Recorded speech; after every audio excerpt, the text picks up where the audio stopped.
Mwafrika yetu, Mwafrika yetu,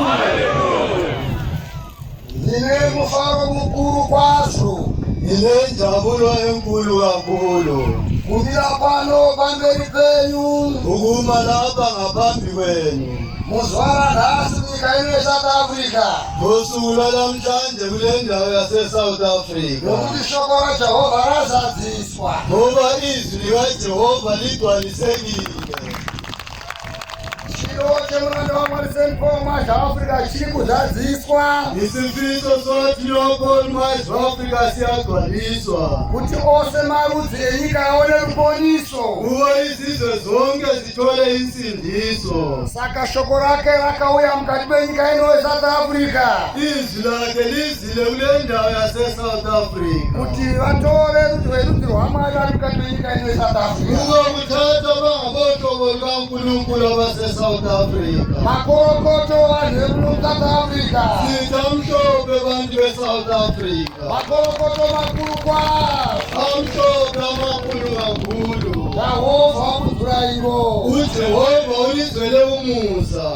Ndauya pano kuti ndikurangaridzei chinangwa chomuranda waMwari Paul Mwazha-Afrika. Ngize kulikhumbuza injongo yathi Leopold Mwazha-Afrika, Wakabva kudenga nechiyero chaakapiwa naJehovha, ozevela ezulwini nesidlo esiphiwe nguJehova, akaburuka nebhodhoro rechiyero pasi kuzopa vanhu vanogara panyika. ehla nebhodlela kuzopha abahlala emhlabeni. Nhasi pakangarirwa kuti chiyero chauya muzakava. Ngani likhunjuliwe isidlo sibuyile eSouth Africa.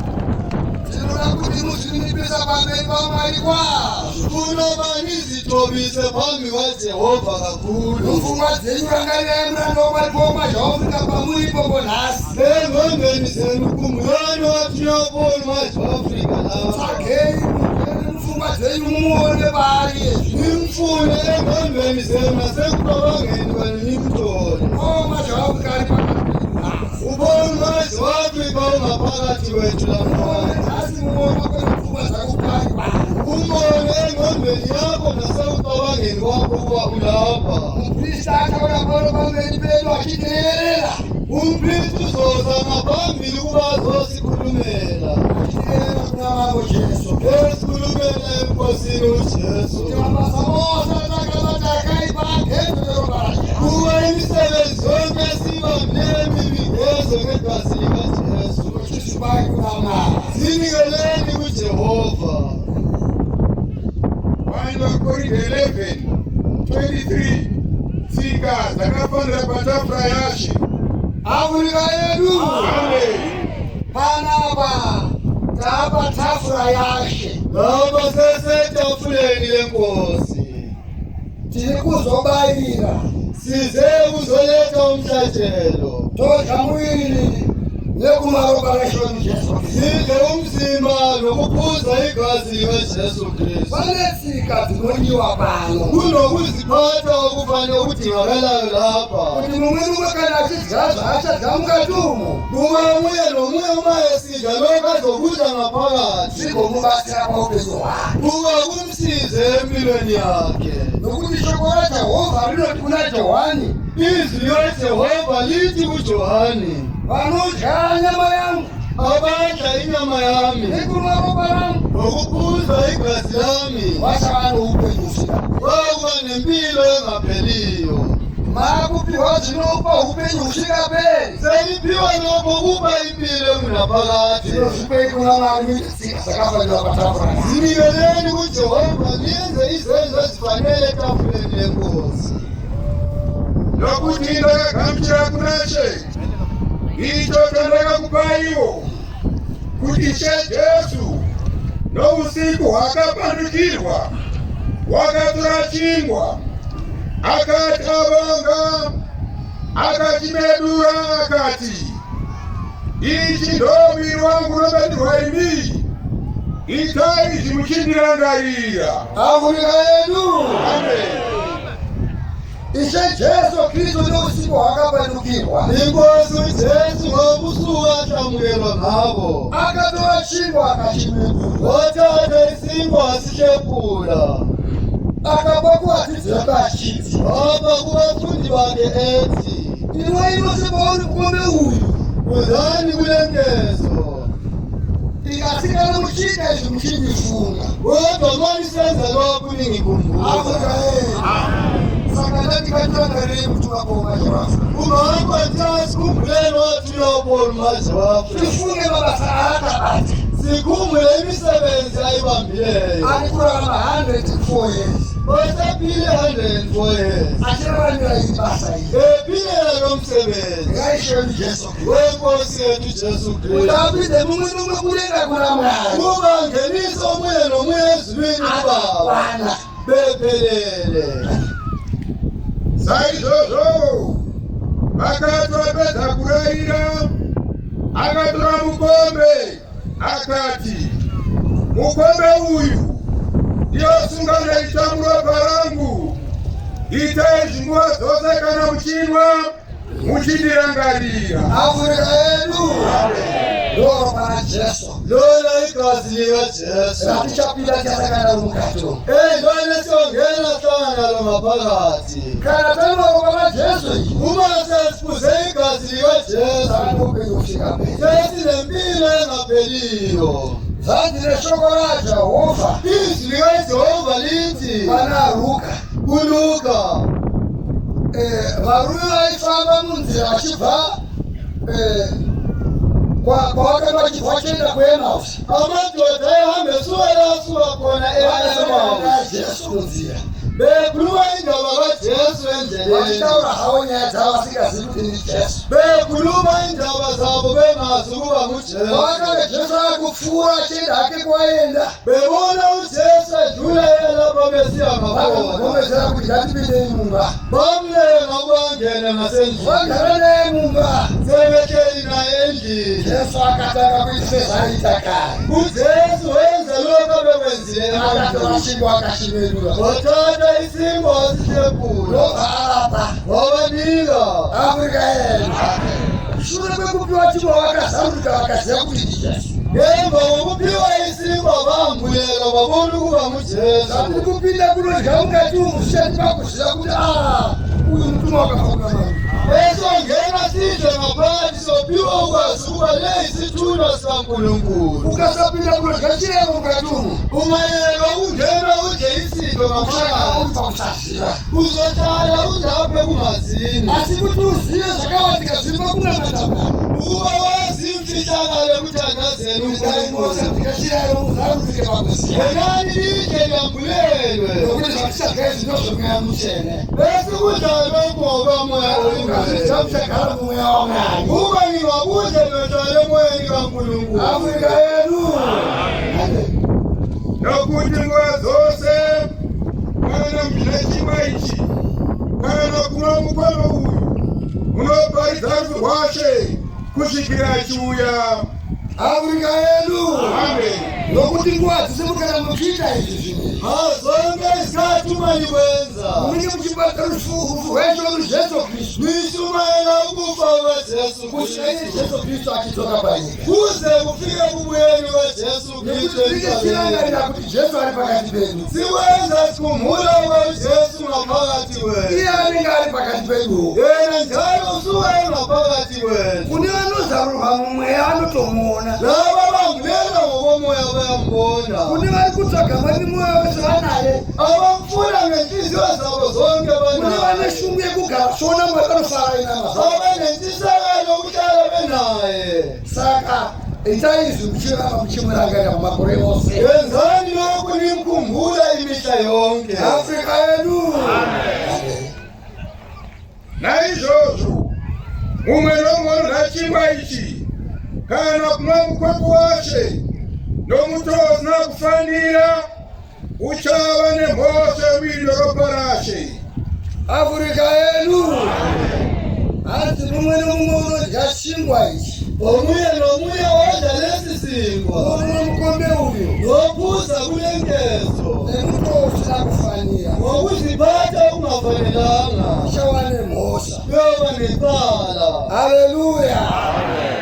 Ini ndinoziva kuti mose kuya kwataita pano mina ngazi uba lonke lizelama maizwa shoko richidzidziswa kubva tichitanga kusvika pano. Izezi lifundisa kusukela kuqala ubuthana lapha. Sina ukuthi umuntu wonke wafanele ukudla ishila yona. Okusho wonke umuntu ufanele ukudla isidlo lamhlanje. Disaka disayose bana. Imfundiso yonke ibifundisa lapha. Yayithi zosa babeli bama. Ibisibuyisela kuNkulunkulu. Ukuthi wakafanele ukudla ishila yona. Ungasibe ngabafanele ukudla isidlo. Wakafanele kumoroba Jesu. Sibe ngabafanele ukuphuza igazi likaJesu. Nokuthi roba ilo ukuthi umuntu akatafa. Lelo gazi lona lisivusayo uma sifika. Saka umuntu ungazi. Omunye nomunye makadle. Umuntu unganwe. Omunye nomunye makaphuze. Sizomuza nezwayo kubedisi. Ungasivushe ngosuku lokugcina. Haleluya. Zvino munhu ngaazvidze kudya lechingwaita chidaro nokunwa mukombe uyu nokuti unodya nokunwa asinganatsi kubvisa muviri washe unozvidyira nokudhirira kuroga. Nemhaka iyi vazhinji varipo pakati penyu vasina simba vanorwara, vazhinji vavete nokuti vaitaizvidza isitimene hatizairogwa. Haleluya. Amen. Zvino zvanzi pakati penyu pana vanorwara. Kutoka phakathi wethu bakhona Vanenge abagulayo. vadya nemuti usina kufanira. Abadle ngendlela engafanelanga. Zvino imi mese muri panapa. Ila lonke lilapha. Maona mangwanani mukatumana muchigadzirwa zviro zvinokodzera kuti vanhu vadye chira ichi. Bekulungiswa konke okudingakalako abantu badle isidlo. Kuitira kuti vanhu vadye nemuti wakafanira varege kuzorogwa. Kube abantu badle ngendlela efaneleyo bangasesizi. Vanhu vaiti Abantu befundiswa.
umkhululi sefikile njalo.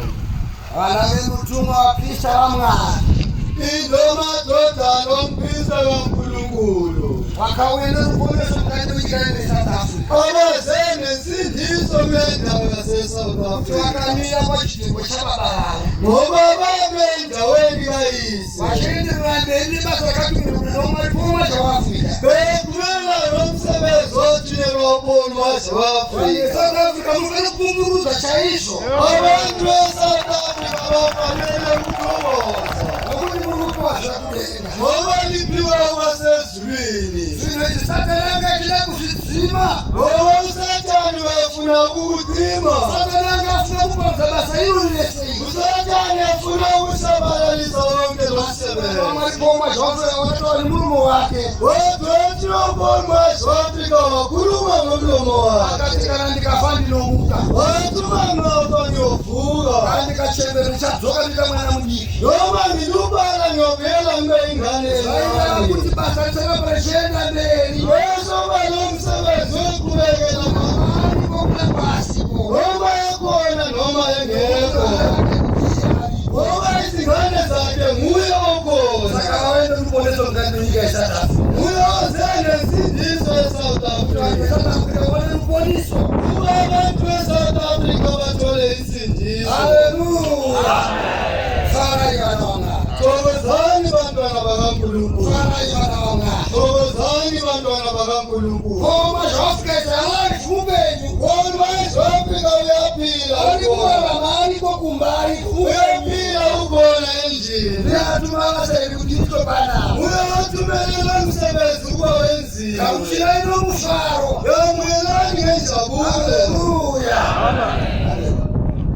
Zvino kana tichitonga tinorangwa naShe kuti tirege kutongerwa kurashwa pamwe chete nenyika. Naizvozvo hama dzangu, kana muchiunganira pakuda miriranai. Afrika yedu. Amen. Tiri kupinda mukati musanctuary. Siyangena ngaphakathi kusanctuary. Zvatisatya mukati umu ndezvemweya mutsvene. Esiyokudla ngaphakathi ngokamoya oyingcwele. Asi zvinogutsa dumbu. Akukhona ukusuthisa isisu. Asi zvinogutsa mweya. Kodwa kusuthisa umphefumulo. Saka musaita zvokumhanyira nekusandidzirana. Ningenzi ngokubangisana nokunyathelana. Zvinoda unyoro nokufara. Ufuna ukuzithoba nokuzehlisa. Nokuzvininipisa pamberi paMwari. Nokuzithoba phambi kwaNkulunkulu. Tichikubiza Mwari mumwoyo yedu. Sidumisa uNkulunkulu enhliziyweni zethu. Tirege kuita sevanhu vari panhimbe kana padoro. Singenzi njengabantu abaselimeni noma etwaleni. Tiri pamberi paMwari. Siphambi kwaNkulunkulu. Afrika yedu. Nyika iri kushandiswa kanachona vapostoli veAfrica. Umhlaba uyamangazwa ngokubona abapostoli beAfrika. Ngoba vapostoli veAfrica vanhu vakarumba zvokudenga. Ngoba abapostoli beAfrika abantu abaguqule imfundiso yasezulwini. Takauya kuya kuno kusangana. Indlela yonke size sibuye lapha emhlanganweni. Mapurisa aipesakana munzira. Amaphoyisa behlangane nawo endleleni. Aiti muri kunamata. Bebuza ukuba niyothandaza. Zikati home. Sathi yebo. Wotenda munamatira. Bethambani niyothandazela. Vachimisika kwazvo. Bebhekisisa kakhulu. Vachikuza kwazvo basa iri. Bedumisa lo msebenzi. Nyika yedu iri kukuza basa ramakaunganira pane. Umhlaba wonke udumisa lo msebenzi eliwubuthaneleyo. Haleluya. Ini musakwisana. Ngokunjalo lingalwisani. Iwaine unyoro wapoma zvaAfrica. Ibani nokuzithoba kwaphonu waseAfrika. Iwaine kuzvinipisa kwapoma zvaAfrica. Ibani nokuzehlisa kwaphonu waseAfrika. Kana vana vake. Kanye nezingane zakhe. Vanozvinipisa. Bayazehlisa. Unaona here. Ngiyababona nabo. Vanozvinipisa. Bayazehlisa. Kuti vana vemutumwa. Ngokuba izingane zowathunywayo. Wakagara pana baba wavo. Umoya wahlezi kubaba wabo. Wakagara vasakaberekwa. Wahlala bengakazalwa. Wakazoberekwa mweya mutsvene. Bazalwa sebesemoyeni oyingcwele. Haleluya. Amen. Kana munhu ane nzara ngaade kumusha kwake kuti murege kuunganira kutonga. Zvimwe zvakasara ndichazvigadzira kana ndichisvika. Muafrika yedu hatifaniri kuzotongwa kana takudenga. Asifanele kuzokwahlulela masesezweni. Tinofana kuteerera tichi pasi panapa. Sifanele kulalela sesemhlabeni. Ukadzorwa wodzoka. Uma ungakuzo uphenduka. Ukadzigara pasi wogara. Ungatotala phansi uhlale. Simuka wasimuka. Ungatopakama uphakame. Takadzidziswa zokutengesa pomwe zvawo. Sifundiswa kwasezwini ngubona mazi weAfrika. Asi kana paine zvakasara zvichataurika apa. Uma kukhona kuselekwe khulunywa lapha. Jena usikana chakudza. Ujena asati yaruzoliyazisa. Achauya panapa kana msangano wapera. Uyekuza lapho umhlangano usuphelile. Achizokuudza izvakasara. Ezolazisa umshayeli. Azvikwenda. Nizakuzwa lapho uyakhona. Sesheni iri kwenda mberi. Ibandla lethu liya phambili. Sesheni iri kwenda mberi. Ishathi yethu yangaphambili. Ayikudzoka. Ayibuyeli emuva. Umyeni wakho wenu wetinaye. Ngoba umabhalani wenceku apho Zvino takupinda mukati umo. manje sesiyongena ngaphakathi. Imo mukati umo magadzirwawo. Ngaphakathi kulungisiwe. Mune mithetho yagadzirwa yekuti vanhu vafambe nayo. Kunamalani alungisiwe kwabantu bahambe ngawo. Kana vapinda imo mukati umo. Uma sengingene ngaphakathi Muchaona vanokurongai mukati. ngizobona abalincedisa ukuba lihleleke. Vachikuitai vachikuudzai zvekuita. Belitshela okokwenza. Munovateerera yavo. Nibalalele. Muchipashukuvaipepekufugama nezvamuchaita mukati mwakuteera vanhu. Belibonisa kufanele ligude khona nokumele likwenze. Afrika yedu. Zvinoti panapa. Munhu wese asina pare chakamunangidza anopinda muzvachirema. Umuntu wamangekho into empindezelayo uyangena ukudla isifo. Usadzoka usina kudya chiyaiyo. Ungabuyeli ungadlanga Nokuti isifo. ndizvo zvatafambira. Ngoba yikho esikuhambeleyo. Satani akatoukunda. Usathani sesimnqobile. Akatadza kuti bata tichiri kumbawo. Wehluleke ukusibamba sisesendlini. Tatosvika panapa topinda muchiyaiyo. Sesifikile siyongena ezidlweni sidle isidlo. Afrika yedu. Mwana bonke kusebenza manje njengokapela. Yimuthethi. Yimuthethi. Amen.